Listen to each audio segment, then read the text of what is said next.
ஓம் ஸ்ரீ மகாபெரியவா சரணம். தெய்வத்தின் குரல் இரண்டாம் பாகம். தலைப்பு வேத மதம். சந்தஸ் வேதத்தின் பாதம். அத்தியாயம் 86. பாதம் அடி, ஃபுட். சந்தஸை வேத புருஷனின் பாதம் என்றேன். சந்தஸ் தனக்கு விஷயமாக சப்ஜெக்டாக எடுத்துக்கொள்கிற செய்யுளுக்கும் பாதம் இருக்கிறது. தமிழில் ஈரடிக் குறள், நாலடியார் என்பதிலெல்லாம் வரும் அடிதான் செய்யுளில் பாதம். நாலடியார் என்றால் 4 அடியார்கள் என்று அர்த்தம் இல்லை. அடியார்கள் என்று பக்தர்களுக்கு ஏன் பேர் ஏற்பட்டது என்றால், அவர்கள் ஈஸ்வர சரணாரவிந்தத்திலேயே, திரு அடி தாமரையிலேயே கிடக்கிறவர்கள். சம்ஸ்கிருதத்திலும் ஆச்சாரியபாதர், கோவிந்தபாதர், கௌடபாதர், பகவத்பாதர் என்று ஈஸ்வரனின் பாத சம்பந்தம் உடையவர்களாகவே மகான்களை சொல்கிறோம். நாலடியார் என்றால் 4 அடி கொண்ட செய்யுள்கள் என்று அர்த்தம். காலுக்குத்தானே சம்ஸ்கிருதத்தில் பதம் அல்லது பாதம் என்றும் தமிழில் அடி என்றும் பெயர் இருக்கிறது. இங்கிலீஷிலும் ஒரு ஸ்டான்சாவில் இத்தனை ஃபீட் இருக்க வேண்டும் என்று தான் சொல்கிறார்கள். அதன் மீட்டர்களும் ஃபீட்டுக்கு இத்தனை அக்ஷரம் என்று தான் வகுக்கப்படுகின்றன.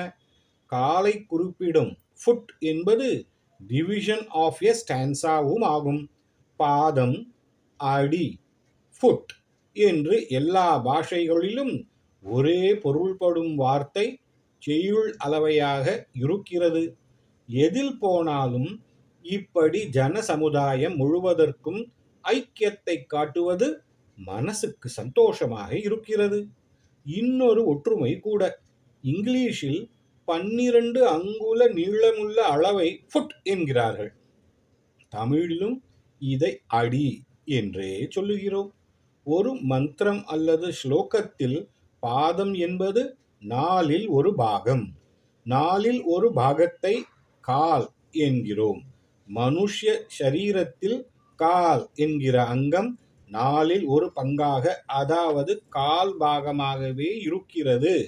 இடுப்பு வரை பேர் பாதி, கீழே பாதி. அந்த பாதி 2 கால்களாக இருக்கிறது. அதனால் ஒவ்வொரு காலும் பாதியில் பாதியான காலாகவும் இருக்கிறது.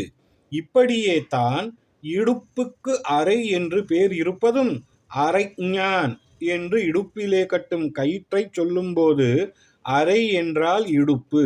அதுதான் மனுஷ்ய சரீரத்தின் நடுவாக இருந்து கொண்டு அதை 2 அறைகளாகவும் பிரிக்கிற அவயவம். அதனால் இப்படி பெயர். தமிழில் கால் என்றால் பாதத்திலிருந்து இடுப்பு வரை உள்ள லெக் என்ற முழு அவயவத்தையும், பாதம் அல்லது பதம் என்றால் ஃபுட் என்றும் பெரும்பாலும் அர்த்தம் பண்ணிக் கொள்கிறோம்.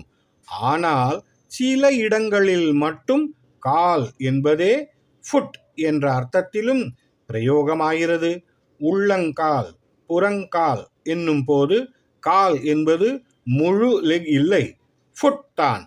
சம்ஸ்கிருதத்தில் லெக், ஃபுட் இரண்டும் பாதம்தான். பாதம் என்றால் கால், கால்வாசி. ஓம் ஸ்ரீ மகாபெரியவா சரணம். ஜெய ஜெய சங்கர, ஹர ஹர சங்கர.